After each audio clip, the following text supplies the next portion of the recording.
Hello everybody, Ragtag Sagvi here. Welcome to the next episode. In the last episode, we went back to Alchemoth and killed many Telethia, putting many of the guards that used to work there to their final rest, and hopefully releasing them of whatever agony they were suffering. In this episode, we are going to go back to RFC because there's a quest that we can do there, because we saved a group of Entia that was trapped in Alchemoth.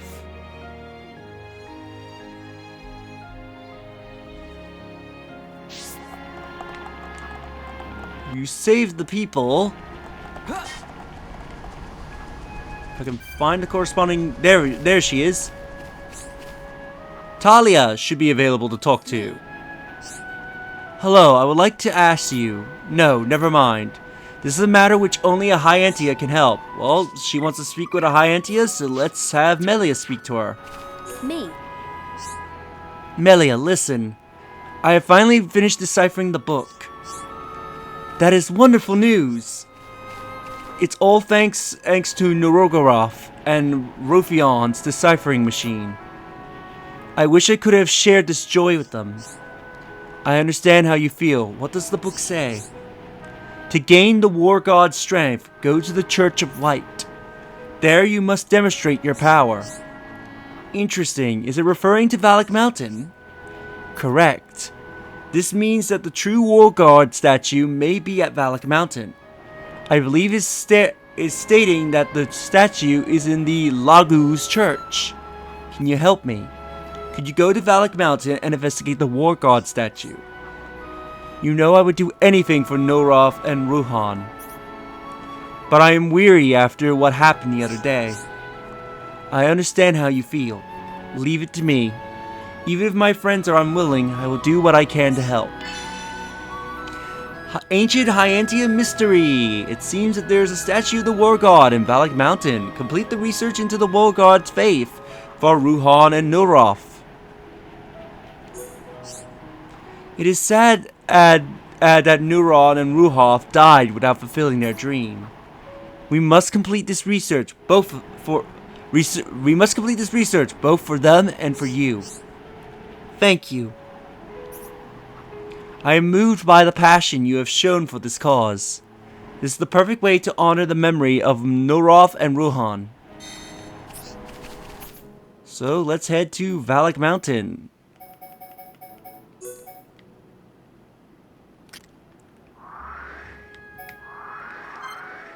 So this should be the fast travel point. If you've already been there, you can go here. Now, you must have completed the ceremony quests, because this does not look like the right spot. Hang on a second. That's because I warped to the wrong location.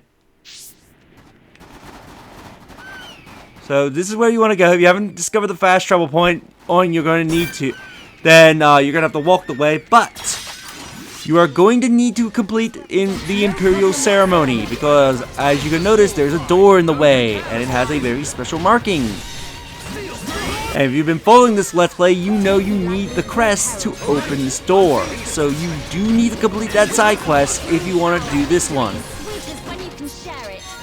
I can see this isn't pushing you at all. Cool. Let's keep this up. But if you have the crest, you can open the door and be able to do this side quest.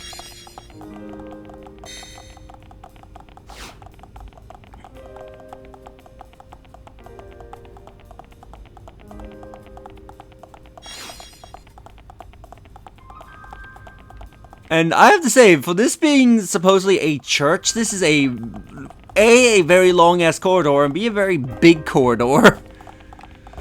Like, when I think church, I don't think, you know, long corridors.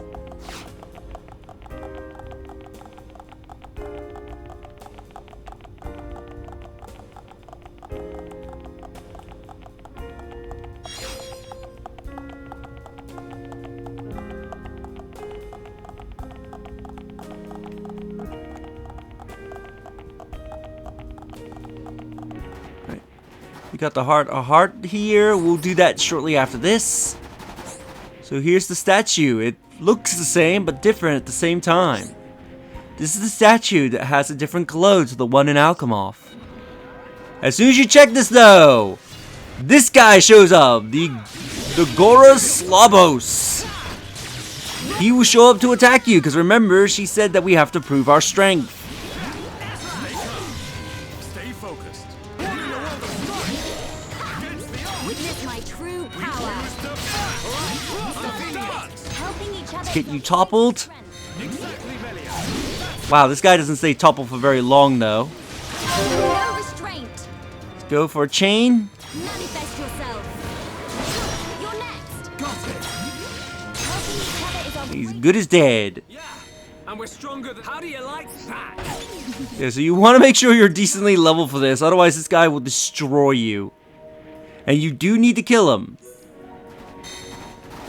Now let me see, whose heart to heart is this? Really? Ryan and Fiora? I figured this would be a Melius heart to heart. All thing considered.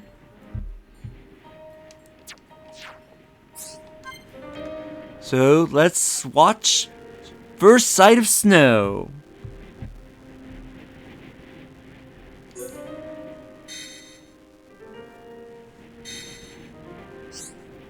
Brr, I hate the cold.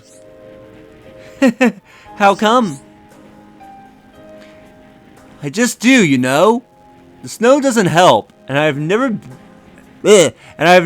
even seen snow before. Me either. It looks so white. Nothing like this ever happens back at the colony. I don't get it. What's up with the balls of ice just falling from the sky? Stupid idea if you ask me. You think so? I'm with you. It's strange. Do you think the people back home would want to see this? I bet they would be amazed. Yes, I mean, we came from a place where it's warm all year round. A land covered in ice is like this crazy dream world. Yeah, and I think the little ones would love to play in the snow. No doubt. You reckon we could pile some up and take it back to the colony? That sounds like a great idea. I don't know how well that would work, because I figured the snow would melt by the time you get it back to the colony. But yeah, that sounds like a great idea. Everyone would be so excited. The adults are busy rebuilding their homes, right? So the kids could play with with all this with all the snow while they work. Yeah, that's brilliant, Ryan. You have some pretty good ideas once in a while. You could have left out the once in a while part. We should try and figure out the best way to transport it. It will melt if we just carry it back ourselves. Yeah, I didn't think of that. I'll get Shulk. He'll know what to do. Wait a minute, this is your plan. You come up with something. Give me a break, Fiora. You should know me and Shulk work as a team. You will never change. Either of you, I imagine.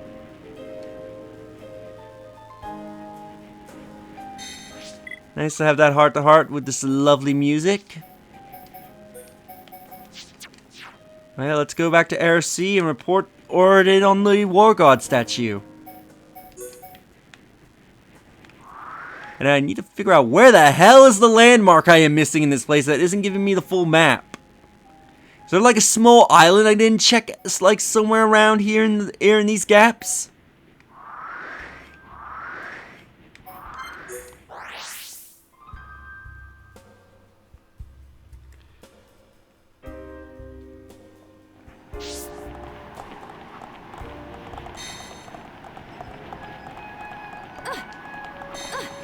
Come on, jump down. Break our legs. And let's report it in. Me. You are back. What did you find? It looked the same as the statue in Alchemoth, but it was strange. It was a different color from the other wargod statues I've seen. Then what color was it? It had a silver body with golden wings. Excellent! That is the true form of the wargod. Those in other places are replicas created by the followers of the faith. They are completely white. Perhaps the white stems from the connection to Valak Mountain. Perhaps. But the statue with golden wings is the original, isn't it? It must be. Valak Mountain is where the wargod faith originated. But there are no Entia living there. It's far too cold. It's difficult to believe, but could it have been in the Churkin? They have wings too. I do not think so. The statue's wings more resemble ours. The book refers to Valak Mountain, but it does not give more detail. Could it be possible that there was no snow there in the distant past? Maybe, perhaps it was possible for Entia to live there long ago. That would make sense. The sealed tower and the door there seem to be of Entia making. It must have been because the Bionis moved in the past. That would have made the climate uninhabitable for Entia. A fascinating proposition. So, if the Valak Mountain is where the wargod faith originated, then... Sorry, I'm being... laconious? This is all very fascinating, but I have to go now. We must continue our journey. I understand. Thank you for your help. I owe much to the passion and your drive you've displayed. You have done a great deed for Noroth and Rohan, and for me. I'm overjoyed to have finished my research. Think nothing of it. It is my duty as a member of the Imperial family. Huh? Oh, nothing! It is the duty of us survivors to pass on our Entia heritage. Let us speak again when the world is at peace. Until then, I shall be researching the snowfall on Valak Mountain. I cannot wait to get started. The birthplace of the wargod faith must have been Valak Mountain. Their research is complete. And with that, we get Melia's Passion skill branch. So we unlock Melia's 5th skill branch. So Passion. This prioritizes Ether, so you bet you want to equip it. With it, she gets Nonchalanted Heart. It reduces tension loss when attack fails. Awakening Strike. Boosts damage dealt to enemies suffering sleep. Telefia Killer. When an aura is active, increased damage dealt to Telefia. Passion of Flame. Extends blaze duration dealt to an enemy. And Rejection of Evil. Greatly reduces the effects of spike attacks.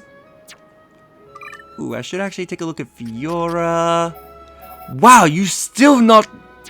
Wow, Fiora.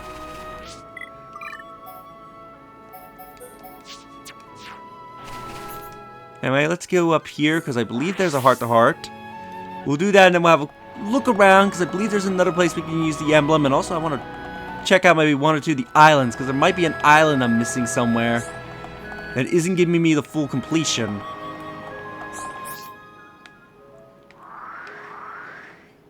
Because there's Sleeping Dragon Isle, which I might go for a heart-to-heart. Is there any islands maybe off in that direction? There's a shoreline. I don't know. No, because that shoreline is where the hell is... Yeah, I'm definitely going to have to look up a map and see where this missing landmark is. And goodbye, Dunban. So we need Sharla in the party. And I am an idiot and changed Dunban out. A gift for a loved one.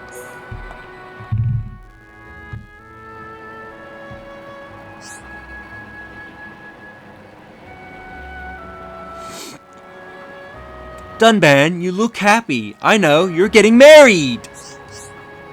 And to whom exactly? Alright, it was just a wild guess. What's up? Fiora gave me the most remarkable present. Oh, is that what's in your hand? It is indeed. It is a rare insect, found only around Colony 9. Take a closer look if you like. Oh, I hate creepy crawlies. Now, this heart-to-heart's actually really good because regardless of the answers you pick, If you pay attention to the heart-to-heart, it actually tells you what items the characters like. So this is actually a very useful heart-to-heart. I think I'm fine right here. I do love to, thank you. Well, it does look unusual. We don't get those at Colony 6. She remembered the exact type I like. Ah, no wonder you're beaming. Wouldn't you be if someone gave you something you liked? Yes, getting presents always feels nice if it's something I like. Yeah, it can be annoying to get something you have no use for. Like fruit. I don't like fruit. If someone gave me fruit, I wouldn't know what to do with it. But the thought is still nice. Like me and bugs, the thought is still nice. That's very true, but some people are practically clueless. The other day, Shulk gave Ricky an old machine part, for instance. He did? What was he thinking? Everyone knows if it's not food, Ricky's not going to be interested. I was there. Poor Ricky, he was so confused. I just stood there and laughed. Shulk is it's slow on the uptake. Maybe he'll get the hang of these things someday. He certainly needs refining. He hasn't been giving Fiora anything ridiculous, has he? I hope not. If he did, Fiora would give him an earful. You really worry about those two, don't you? Haha, I do, Charla. Because Shulk's the one to marry Fiora. I know it. Hello, Bionis to Dunban. Oh, sorry, Charla. I was thinking about a present to give Fiora in return. Any ideas? That is a really touching heart-to-heart. Now, I believe the dialogue of that heart-to-heart does change slightly if you do that heart-to-heart art before Fiora joins the party.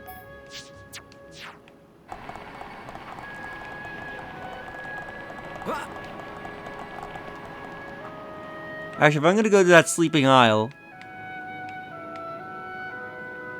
wait, there's an island behind me. Have I ever been to this?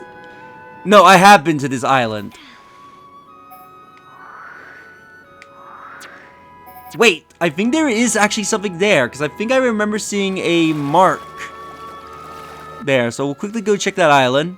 Then we might go to Sleeping Dragon, and then there's one other place I want to go check. But I could have sworn there was a Entia marking here that we can use the emblem on.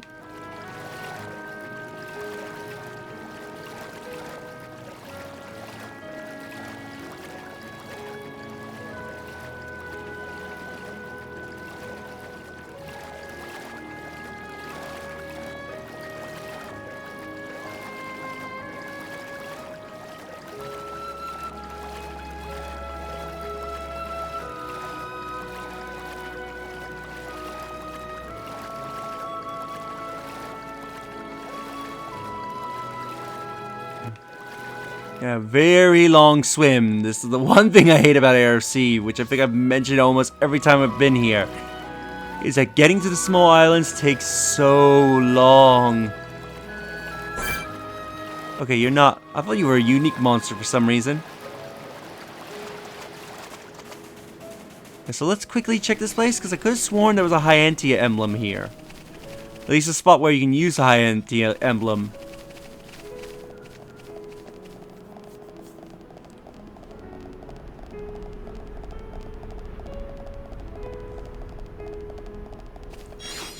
I was right, there is!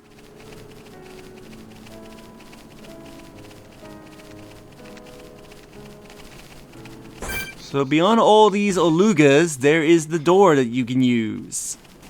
If you have the Entia emblem. Reveal this hidden door, which will give us this treasure chest. So we got Double +5, Shade Glasses, and Arrow Gauntlets. Not a bad haul.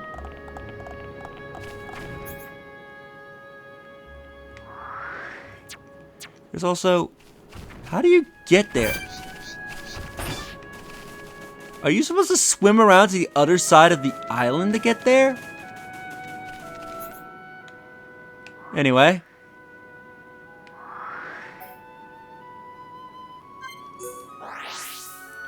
Probably go to Dragon Isle to do the heart-to-heart.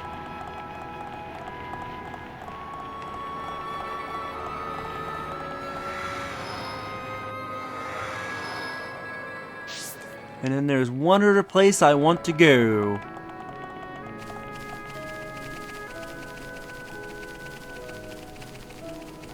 Yeah, so once we jump down, we gotta prepare for another long swim. And once I end this episode, I think off screen, I'm gonna look up where the last landmarks are. And go to them.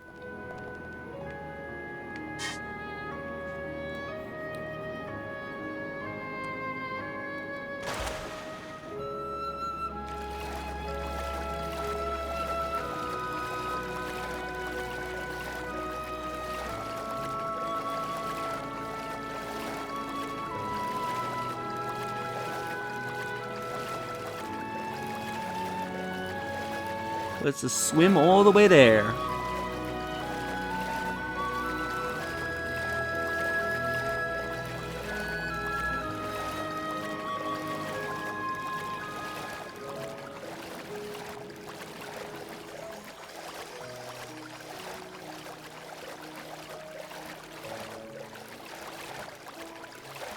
Very, very long swim.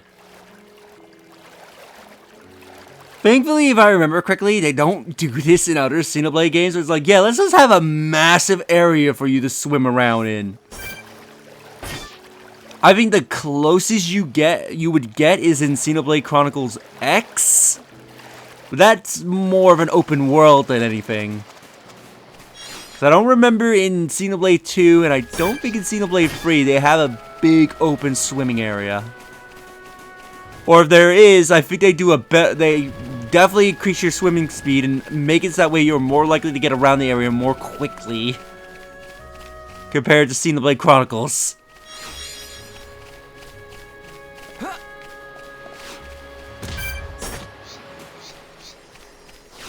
Ooh, actually, let's quickly take you on. Which will be fun to fight.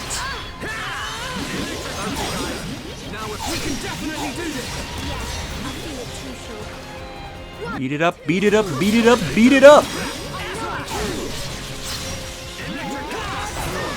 you doing? I'm fine, dumbbell. But thanks for asking. I wish I had a brother or sister. You guys look like a real family. Well, you're basically like our baby brother. What? Baby brother? Be careful what you wish for. Let's get Ryan and Ricky. And view. Fish fly! Fish fly!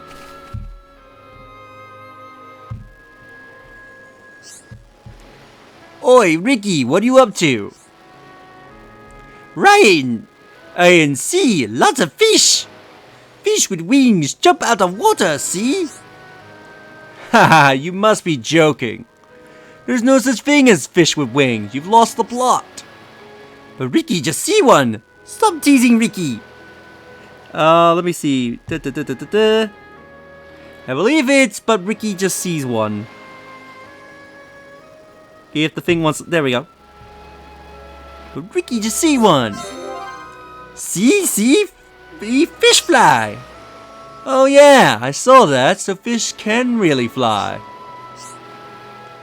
Ricky not seen before either. Village and forest not have flying fish.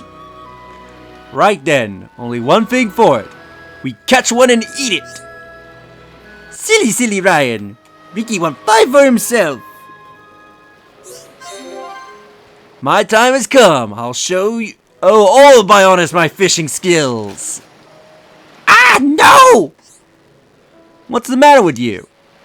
Ricky, remember that creatures with wings are special to Nopon. If Ricky eat flying fish, Ricky get in trouble. Don't worry about it, no one's looking. No! Oh, Dunga will get mad. But Ricky's stomach make noise. I won't tell anyone. That means you gotta fish twice as hard as me. Ricky not happy, but food is most important to Ricky. Ricky get all the fish before Ryan. I knew it. When food's around, you're suddenly up for it. That's a really fun heart-to-heart.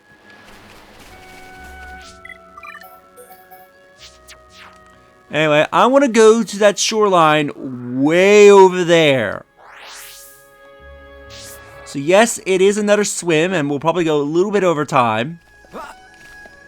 But trust me, this is worth it. And also, if you want to grind affinity, you want to come to this place.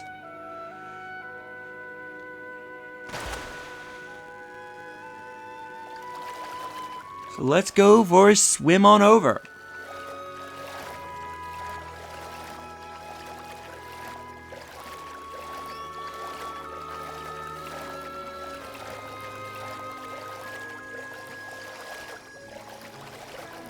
So see, so already you're gonna spot there are some alugas, I think that's the name of the lizard people, on this island. Now you want to wait until around this point in the game because the alugas here are extremely high level. Trust me, you do not want to come here early in the game.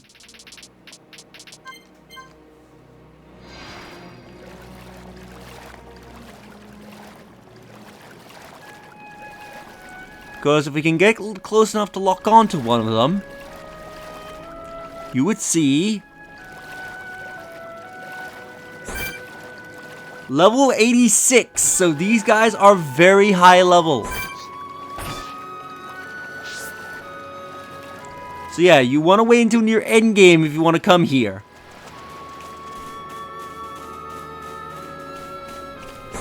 So they are high level and they are everywhere, and they are also vision type, so they are more likely going to see you because there's not a lot of places you can sneak by them.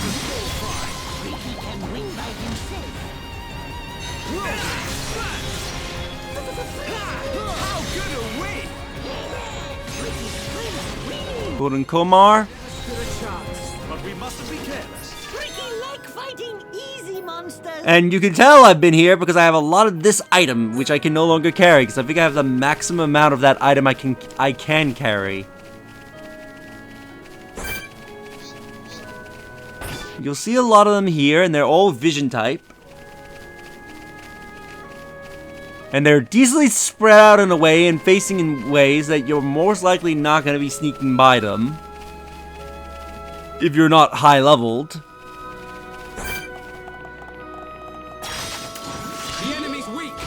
But don't drop your guard! I don't have time for small fry! Ricky can win. Electric alright! Time for a chain attack! Let's get to taking you out. That was too easy! I can see this isn't pushing you at all! Victory to Ricky! But anyway, the one you're going to be interested in is that the stormy Bagagon. He is a very interesting monster, and he's the best monster to grind affinity. Ryan, Dunban, and Ricky, show off for me if you don't topple him. Because he has a counter spike, which we can't see because he keeps getting toppled. So you notice Ricky goes to sleep there. He has a sleep counter spike. So when you attack him, your characters will go to sleep. I believe there is no other monster in the game that has a counter spike that puts you to sleep. And did I not hit him with Purge? I thought I unleashed Purge. But yeah, basically have your party members attack him, have them go to sleep, then rush up and wake him up, and you'll gain lots of affinity. Also, being put to sleep lowers tension, so you're more likely to also encourage the party members and eventually build up affinity. This guy is great for grinding affinity. This is where I came and battled him for about a day or two, grinding up affinity. And if you kill him, just save right here and just keep reloading until he respawns. Anyway, if we have the Entia emblem, you can open this door. This allows us to get this treasure chest. Back attack plus V, that could be good for Shulk. Combat boots and Ergos gear. So with that, I think we'll end the episode here. So in the next episode, we'll go around doing even more quests on the Bionis. Who we help out next time? We'll just have to find out. If you enjoyed this episode, do like the video as it helps tremendously. Subscribe if you haven't already. Leave a comment down below on your thoughts of this episode. And share the video so that way more people can discover my content and help the channel grow. And I will see you all next time. Later.